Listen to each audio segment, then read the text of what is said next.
Using a screwdriver or a trim removal tool, proceed to pry up on the inner door sill in 3 to 4 different locations to pop it free.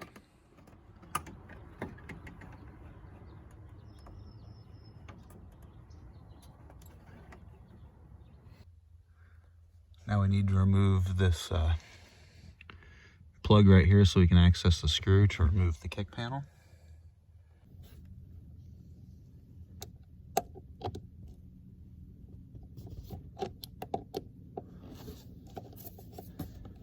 Maybe a T20 to remove this.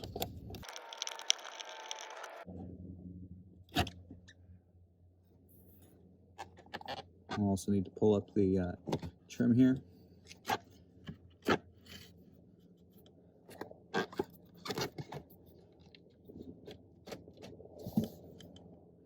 And just pull it out and let it sit back here once we have it clear of the areas that we need.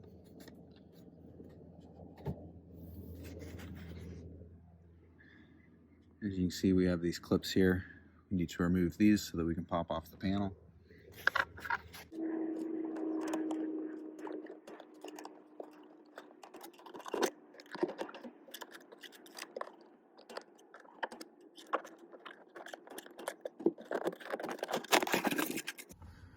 So now we're going to open the carpet up. We have our wires encased inside this plastic box. We have just little clips that go through the holes here. We pry those out. We open this up. And this is what we see when we open it up. So I'm assuming it's going to be the white connector down over here. This is what we're going to grab out of here.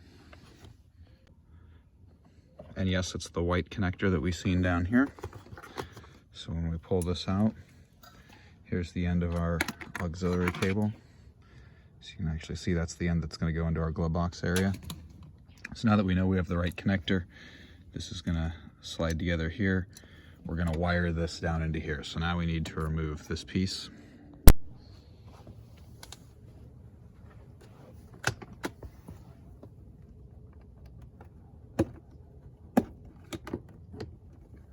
So if you guys can see this, we're just literally pulling at the edges here. Just to pop free. And literally just slide it out. So here's where our pre-cut hole is. It's not all the way punched out. We're just gonna use a screwdriver to punch it out. So that's what it looks like from the back side. And we go to the front side, you can clearly see where they have the circle indicated here. And the way I'm doing it is I'm sticking a screwdriver in from the back side. And we're just gonna slightly pry. You see it stretching. Pop it right out of there.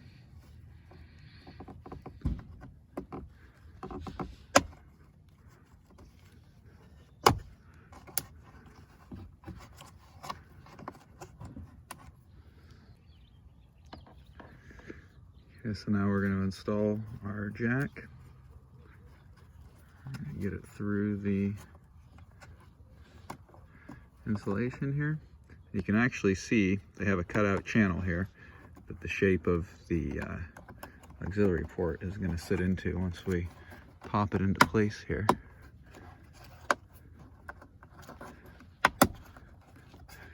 See, you can see, sorry, it's hard doing it one-handed, but got it popped in. And we have our jack. Just push back onto it. It's set into place.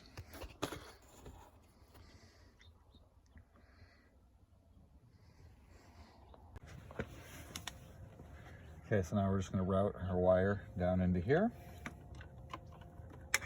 It's got quite the amount of tail on it, so we may have to kind of sort our wiring down there. So either way, you get this in here. We're going to put our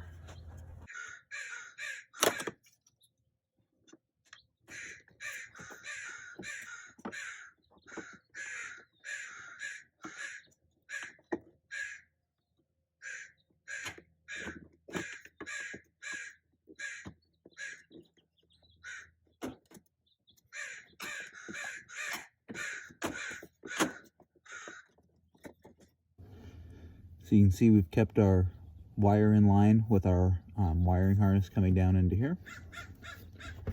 Now we're going to put back on our lower kick panel.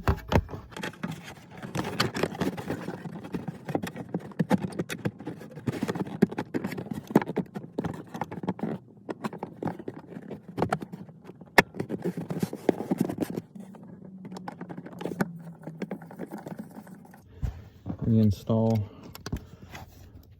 plug cover.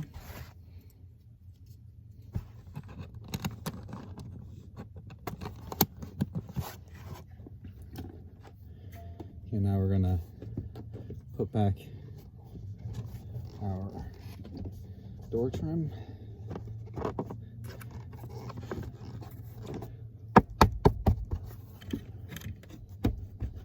Hard door sill here.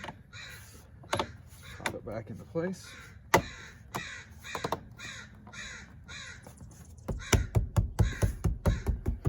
Couple of good taps to make sure she's all in place. Everything's back together. Now we go inside the car.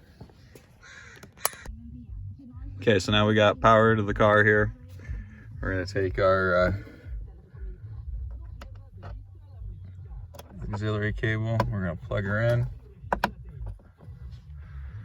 and then we're gonna hold the CDC button, and we should see this say, yep, auxiliary input active.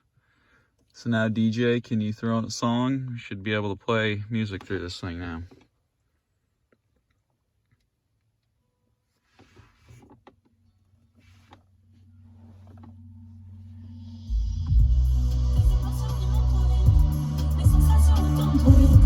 And it works.